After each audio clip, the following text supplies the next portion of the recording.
Fatiga. Alors, nous sommes ici avec vous aujourd'hui pour parler de la situation de l'ANBG, l'Agence nationale des bourses du Gabon. Comment se porte l'agence aujourd'hui?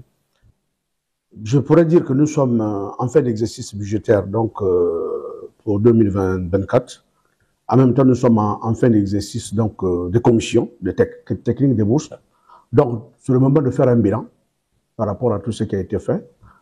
Donc, nous allons commencer par les commissions techniques. Nous avons, contrairement aux années précédentes, cette année, nous avons attribué à peu près 29 637 bourses à nos étudiants. Sur les 29 637, alors que l'année dernière, nous étions à 34 197. Donc, pour cette année, nous avons 24 327 sur le Gabon. Nous avons 1505 sur la France, 1510 sur le Maroc, 807 sur le Sénégal. Éthiopien, nous avons 321 boursiers, les boursiers de l'ANAC, comme vous le savez, nous sommes en partenariat. La Tunisie, 304 boursiers, et les autres pays confondus, nous sommes à 867, soit un total de 29 637, alors, contrairement aux 34 000 d'année dernière. Vous parlez justement de ces étudiants gabonais à l'étranger, boursiers. Quelle est leur situation aujourd'hui? Alors, la situation aujourd'hui est la suivante. Nous avons payé en France, par exemple, les bourses jusqu'en décembre, jusqu'en fin décembre. Le Maroc, nous avons payé hier. Seulement hier? Hier. Parce que vous avez payé combien? Nous avons payé 3 mois. Parce que vous avez des arriérés de 6 mois. Voilà. Pourquoi 6 mois? Nous avons des arriérés de 4 mois de frais de scolarité. Je dis bien 4 mois de frais de scolarité et 3 mois de bourse. Et les 3 mois de bourse ont été virés hier par le Trésor public sur les comptes de Smart Africa, qui est l'opérateur prestataire de partenaire du Gabon, donc l'ANBG, et Smart Africa devait procéder au paiement à partir de ce jour. Mais les parents que nous, je viens sur les frais de scolarité. Les parents que nous avons vus sur les réseaux sociaux, parce que nous ne les avons pas eus à Gabon Télévision, parlent de 6 mois. Vous parlez de... Je vous dis, la situation, c'est 4 mois de frais de scolarité impayés et 3 mois de bourse impayés. Les 3 mois de bourse impayés ont été virés hier par le Trésor public. Nous sommes à 2,6 milliards. Les 3 mois de bourse ont été payés. Dans les 2,6 milliards, nous avons aussi 2 mois de frais de scolarité qui ont été payés. Il reste les frais de scolarité du mois de juin qui s'élèvent à 500 millions et le mois d'octobre qui s'élève également à 500 millions. Mais comment vous expliquez la permanence de ces retards?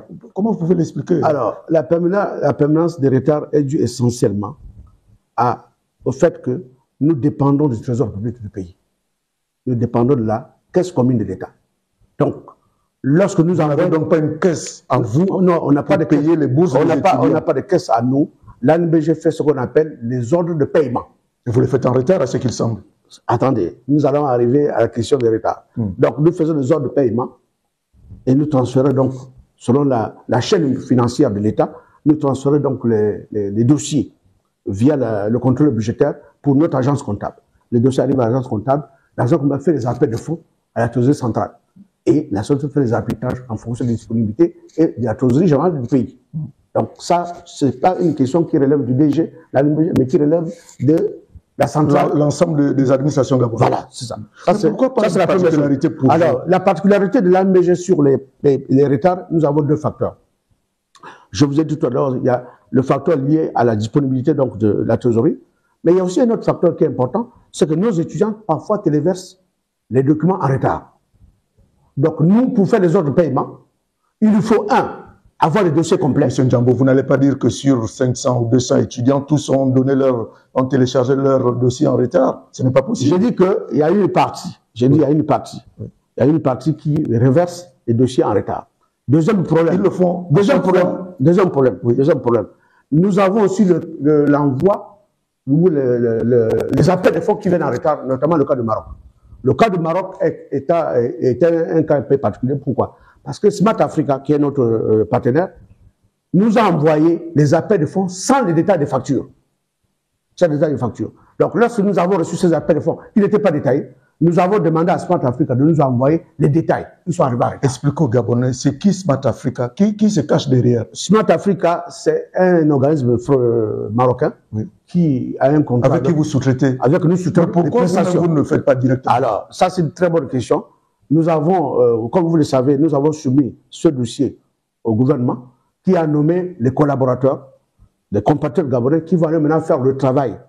Au lieu que ça soit fait par les prestataires qui coûtent cher, c'est 10% de la commission, nous allons faire ce travail par les Gabonais qui ont été nommés depuis le 20 mars et qui attendent leur départ imminent par rapport aux échéances qui arrivent. Il faut que ces gens... Ceux-là aussi également, on a été contactés.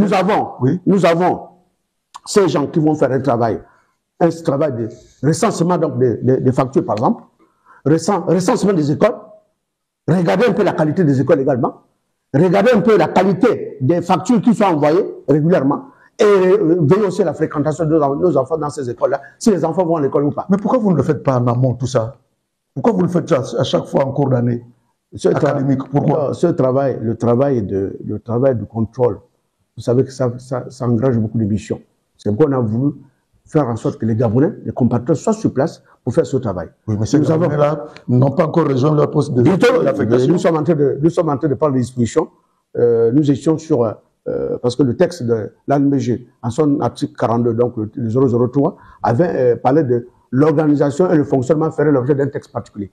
Ce texte a été refait, est en discussion au gouvernement. Mais pourquoi nous espérons que... Pourquoi il traîne? Nous espérons que... Pourquoi il traîne? Non, le texte traîne parce qu'il y avait une partie qui concernait les délégations extérieures. Parce qu'il n'est certainement pas clair. Le texte traîne parce qu'il y avait une partie sur les délégations extérieures dont les discussions se faisaient avec les affaires étrangères.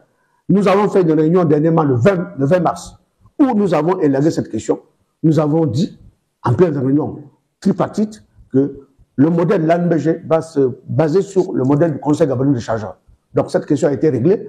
Il est question pour nous, avec notre nouveau patron technique, donc le ministre de l'Enseignement supérieur, qui va représenter ce dossier en Conseil des ministres, pour que nous puissions élaguer cette question définitivement et que les compatriotes qui ont été nommés regardent leur pays d'affectation afin que nous commencions à travailler correctement pour éviter, pour veiller au respect de nos agendas académiques, pour éviter les retards de bourse. Parce que si on a la bonne information au bon moment, on peut régler cette question très rapidement, par l'anticipation et par la planification. Donc il n'y aura plus de retard.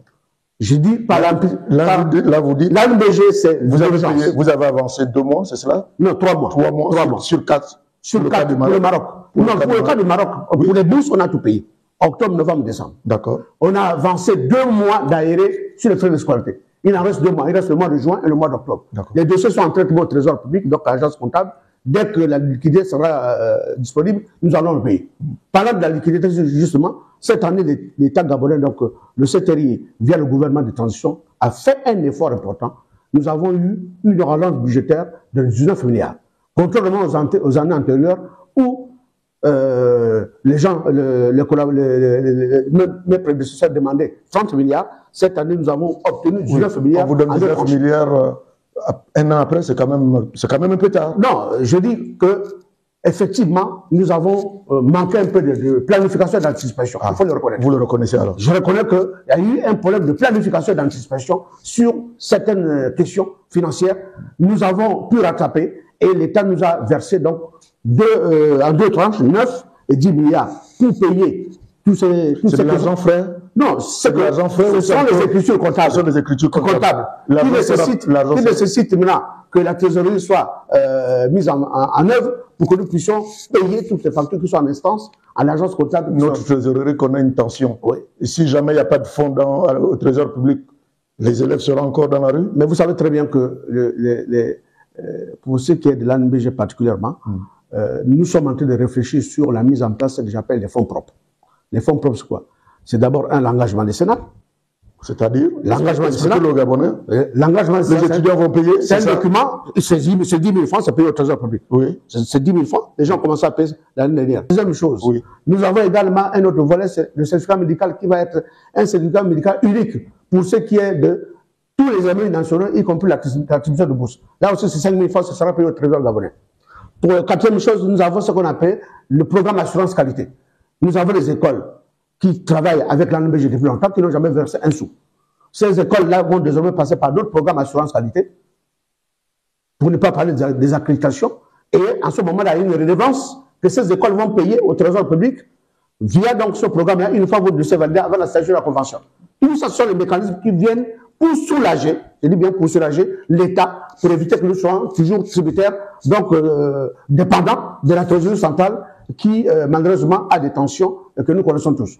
Vous rassurez les compatriotes que dès que tous ces mécanismes-là seront mis en place, il n'y aura plus de retard de bourse, il n'y aura plus de retard de paiement de scolarité des étudiants. Vous le rassurez? Je ne peux pas dire ça à 100%, mais nous sommes sur la voie de la réforme. La réforme qui va engranger que certains fonds propres qui vont soutenir l'État. Et nous pensons qu'une fois tout ça s'est mis en place, nous allons continuer à travailler dans le sens d'être toujours proche de nos étudiants et payer les étudiants régulièrement aux agents qui seront mis en place. Nous allons mettre en place un agenda bien précis avec une planification et l'anticipation. Il y a toute une chaîne donc, de commandement sur la chaîne financière. Nous allons discuter avec nos partenaires pour voir comment accélérer la cadence afin que les paiements soient réguliers. Voilà. Donc, il n'y aura plus de retard. Les administrations, c'est d'abord, le budget, qui met en place le budget de l'État. 2, l'ANBG qui fait les ordres de paiement. Et vous avez 3, la trésorerie centrale, donc le TP, le directeur de la comptabilité publique et du trésor, qui décaisse. Donc, toutes ces chaînes-là doivent être en communion. On doit travailler en symbiose afin que nous puissions anticiper, planifier ensemble pour qu'il y ait moins de retard de bourse. Vous n'avez pas anticipé, et voilà les retards. Le résultat, ce sont les retards. Vous n'avez pas travaillé en symbiose, voilà le résultat, ce sont les retards. Bon, je peux dire qu'effectivement, on peut reprocher à l'MBG le fait de ne pas avoir anticipé sur certaines questions. Je vous ai dit par exemple le cas du Maroc, mais on a failli oublier un cas, oui. C'est le cas des États-Unis. Oui. Le cas des États-Unis, vous savez que les États-Unis, ce sont les bourses de pétrole.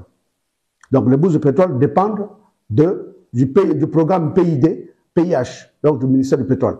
Donc là aussi, l'État a préfinancé. L'État a préfinancé.